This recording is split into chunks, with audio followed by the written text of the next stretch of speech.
అవి ఇచ్చేయండి, pen drive ఇచ్చేయండి.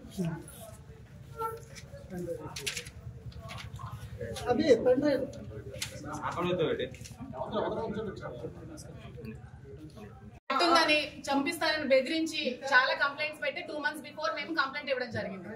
దాని మీద ఎటువంటి యాక్షన్ గానీ ఎఫ్ఐఆర్ గానీ ఫైల్ చేయలేదు. కానీ ఎప్పుడు 2 years బిఫోర్ శ్రీనివాస్ గారు ఏదో జనసేన పవన్ కళ్యాణ్ కోసం మాట్లాడారని చెప్పి దాని మీద కేసు ఫైల్ చేసిన వెంటనే ఎఫ్ఐఆర్ ఫైల్ చేయడం జరిగింది శ్రీనివాస్ గారి మీద. మేము ఇచ్చిన దాని మీద మాత్రం ఇంతవరకు ఎటువంటి రెస్పాన్స్ కూడా లేదండి. అతను ఒక ఎమ్మెల్సీ. సో మాకు ఇంతవరకు మాకు కట్టి మాకు రావాలి కాపీ ఇవ్వాలి కదండి, మాకు కాపీ ఇవ్వాలి.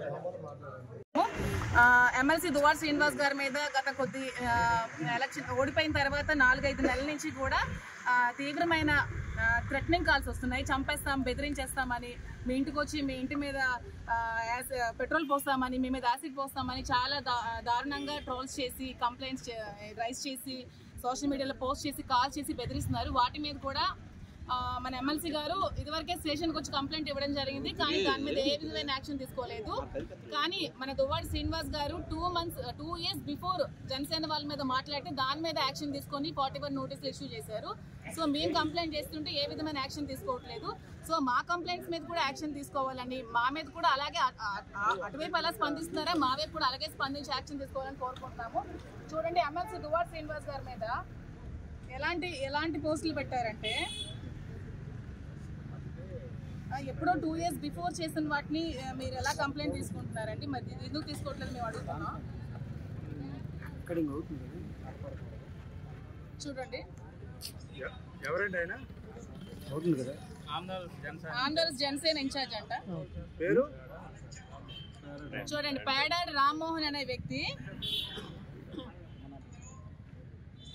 అమ్మకి తిట్టి బూతులు తిడుతున్నాడు.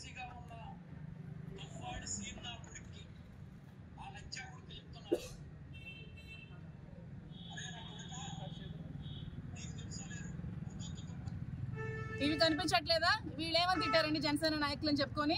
ఒక ఎమ్మెల్సీగా ఉన్న వ్యక్తికి ఇలాగే తిడతారా? మరి వీళ్ళ మీద ఏ యాక్షన్ తీసుకోరా? మేము కంప్లైంట్ ఇస్తే ఎందుకు యాక్షన్ తీసుకోవట్లేదు మేము అడుగుతున్నాం. అంటే మీ మీద అంటే మీకు నొప్పి వస్తుంది, మీ ఆడవాళ్ళకంటే నొప్పి వస్తుంది. మేము ఆడవాళ్ళం కాదా? మాకంటే మాకు పైన ఉండదా? మా మీద ఎందుకు మీరు కంప్లైంట్స్ తీసుకోవట్లేదు? మా మీద అన్న వాళ్ళకి మీరు ఎందుకు యాక్షన్ తీసుకోవట్లేదు? టెక్కల్లో జనసేన నాయకులు అని చెప్పుకొని అట్టాడు శ్రీధర్ అనే ఒక వ్యక్తి నా మీద అసభ్యకరమైన పోస్టులు పెట్టాడు. దాని మీద యాక్షన్ తీసుకోరా? అట్టాడు శ్రీధర్, ఇంకెవరో ఈ శ్రావణ్ అనే అబ్బాయి ఈ సీ న్యూస్ అని చెప్పి ఒక యూట్యూబ్ ఛానల్ పెట్టుకొని మహిళల మీద అసభ్యకరంగా పోస్టులు పెట్టిస్తున్నాడు. మరి ఇలాంటి వ్యక్తుల మీద యూట్యూబ్ ఛానల్స్ మీద యాక్షన్ తీసుకోరా? అలాగేనా క్వశ్చన్లు అడుగుతారు అమ్మాయిలకి, ఆడపిల్లలకి అలాగే అడిగి ఇంటర్వ్యూలు చేస్తారా? శ్రావణ్, మీకు అడుగుతున్నాను, అదేనా మీ పద్ధతి? మీరు ఆరోపించండి. మీ క్వశ్చన్స్, మీరు ఏ విధమైన క్వశ్చన్స్ అడిగారు అన్ని కూడా ఉన్నాయి కంప్లైంట్ లో పొందుపరచా. ఎవరు ఆరోపిస్తారు? మహిళల మీద మీరు ఎవరండి ఆరోపించడానికి? ఎవరు ఆరోపించారు? వాణి ఆరోపిస్తే మీకేంటి నొప్పి? వాణి మీద నేను యాక్షన్ తీసుకుంటాను, మీకేంటి ప్రాబ్లం? మధ్యలో మీరు ఇలా యూట్యూబ్ ఛానల్స్ మీకు నచ్చినట్టు పెట్టుకుంటే వీళ్ళ మీద యాక్షన్ తీసుకోకపోతే మేము కూడా ఊరుకో, మేము ఎంతటి వరకైనా వెళ్తాం. దీనికి మేము ఆడపిల్లలమే. హోమ్ మినిస్టర్ గారు చెప్పారు కదా, ఏ ఆడపిల్లల మీద అసభ్యకరమైన పోస్టులు పెట్టిన యాక్షన్ తీసుకుంటామని. ఖచ్చితంగా మేము తీసుకోవాలని కోరుకుంటున్నాము. మేము కూడా మహిళలమే కాబట్టి మా మీద ఖచ్చితంగా మీరు యాక్షన్ తీసుకోవాలని.